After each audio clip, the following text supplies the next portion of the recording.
This is a Channel Africa podcast. You can also get Channel Africa on satellite PAS10, DSTV Audio Bouquet 802, and OpenView Bouquet Channel 628.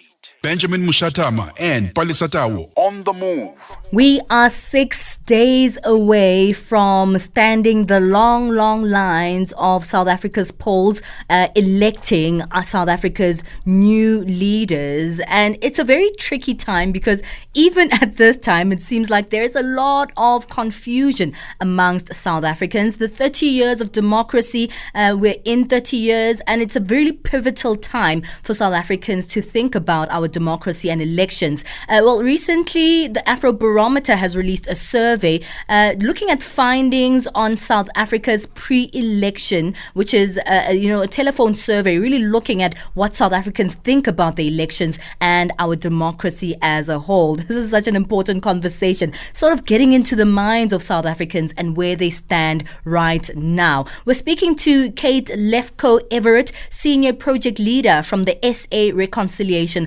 Barometer. Kate, thank you so much for your time. Good morning.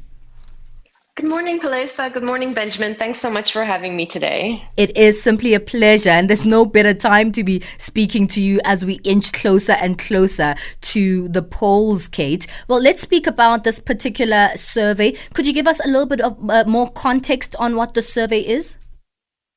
Sure, thanks so much. So this survey was conducted by Afrobarometer, and the Institute for Justice and Reconciliation is the core implementing partner of Afrobarometer for Southern Africa. So Afrobarometer is a Pan-African research network, and we conduct surveys about democracy and governance in 42 different countries. We're currently in our 10th round of those surveys, and the goal is really to give members of the public the opportunity to make their voices heard, and we hope that does come across in the survey findings as well. You know, Kate, I've never heard of a telephone survey. Could you tell us what that methodology is and how it works?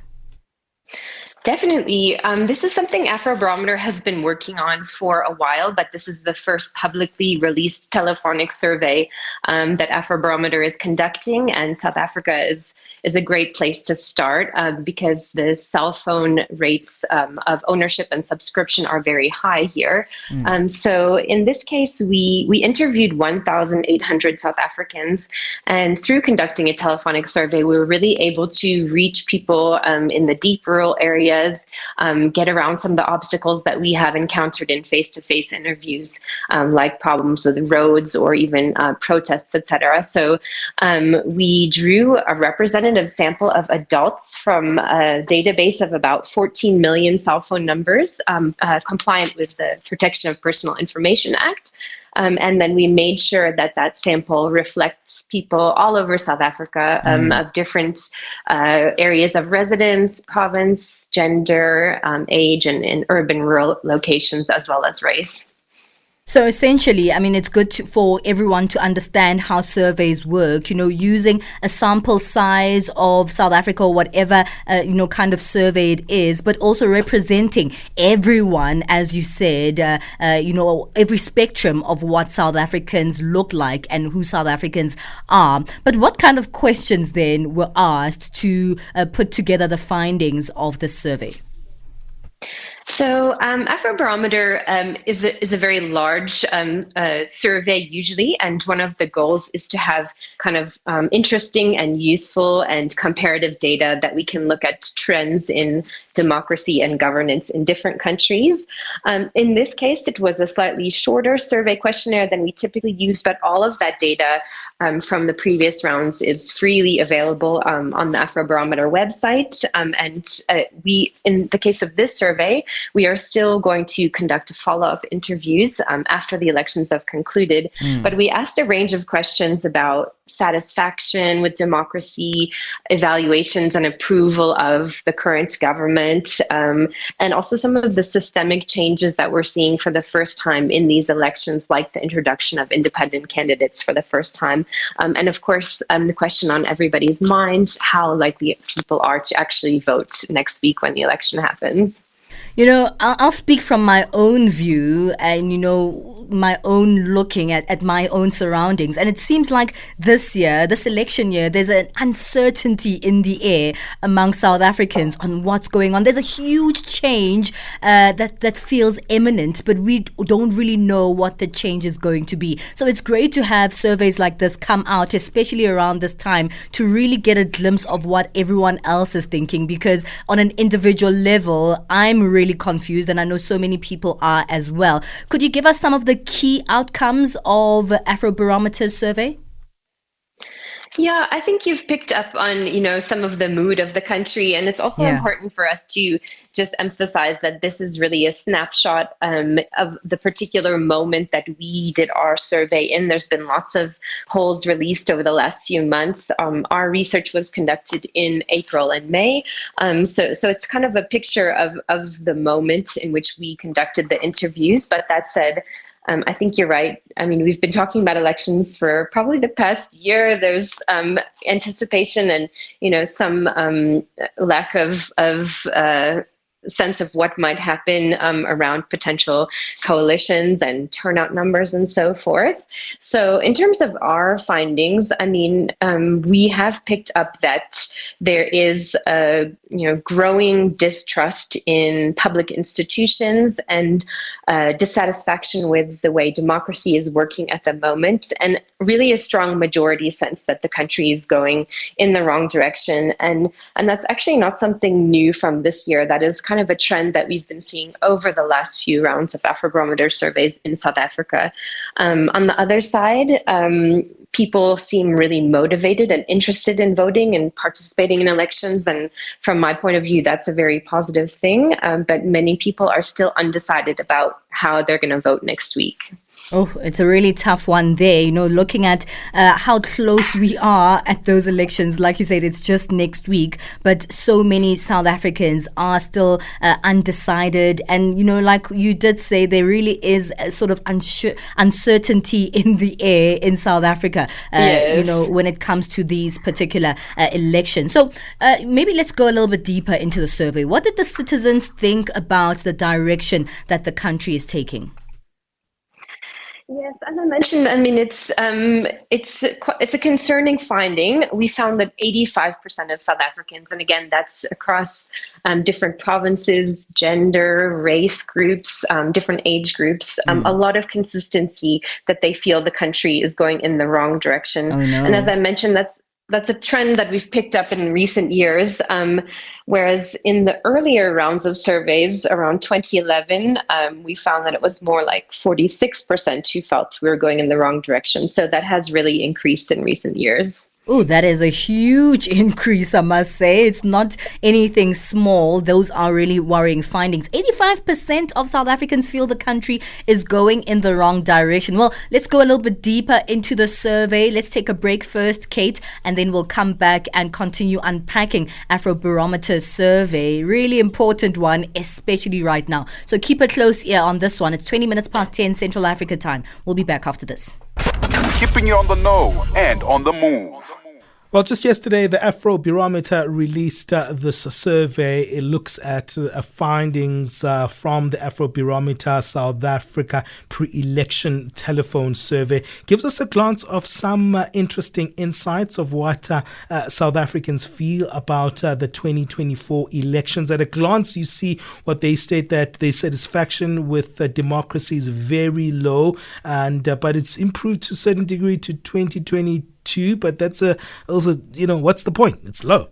Fewer than half of South Africans feel close to a political party. Close to 1/3 of South Africans who are registered and intending to vote are still uncertain about the party that they will vote for on the 29th of May. Helping us to really unpack this survey, we've been speaking to Kate Lefko-Everett, who's the senior project leader from the SA Reconciliation Barometer. They've been working with the Afrobarometer on this particular survey. And you know what? It's so dynamic, this particular survey, because it breaks things down very interestingly.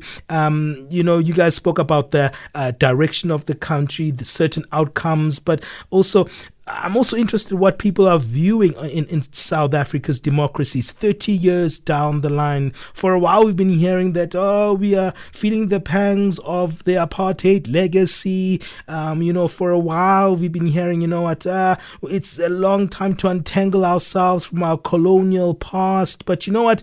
The sentiments are changing slowly but surely, Kate, aren't they, when it comes to people's views on South Africa's democracy? Yeah, thanks, Benjamin. I mean, I think you're presenting it correctly.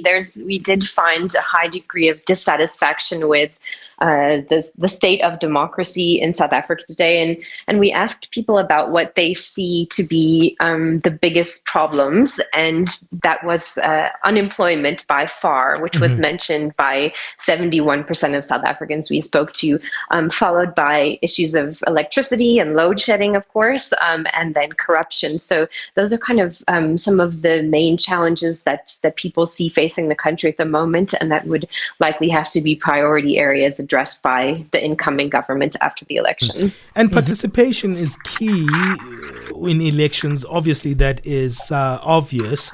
Are people keen on heading to the polls?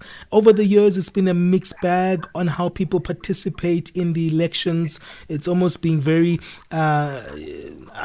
inconsistent in terms of the fluctuations we've seen in participation in the elections. What are they saying about the 2024 elections? Yeah, South Africans are keen on participating. As you mentioned, the last few national elections, we've really seen a kind of consistent decline in voter turnout.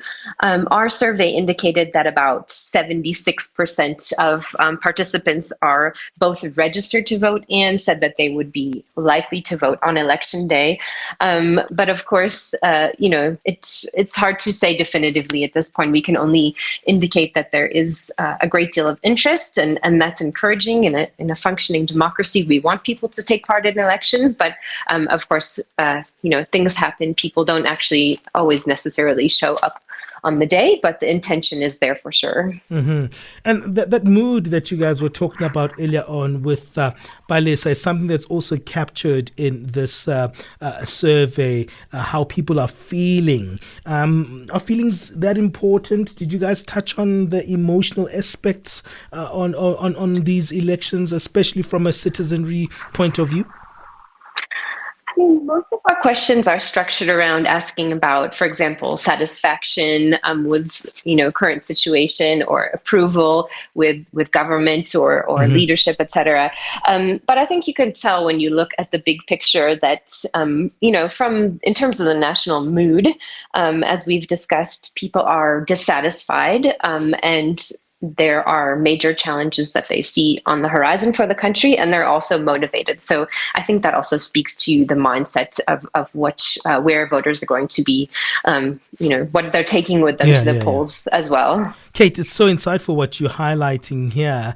And what has been interesting in this survey is that it's also indicated some of the changes we're going to see in this year's elections. We've seen a few reforms of elections. We know there's independent candidates that are now incorporated in this year's election. Tell us a little bit about that section of the reforms of elections, what people are saying and what questions you guys investigated.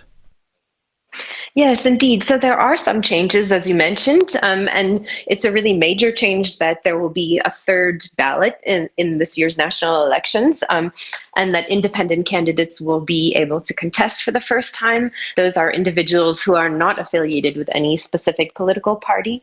And we found about half of the survey respondents were approving of that idea. I think in reality, for many people, it's abstract at this stage, so we'll have to kind of see what happens next week, but there was that moderate level of approval. And I think even over the past year, there's been a lot of conversation and speculation from parties and analysts as well about what would happen if if no party wins an outright majority in the national elections, what coalitions might look like, and what that will mean for how government comes together after the polls are over.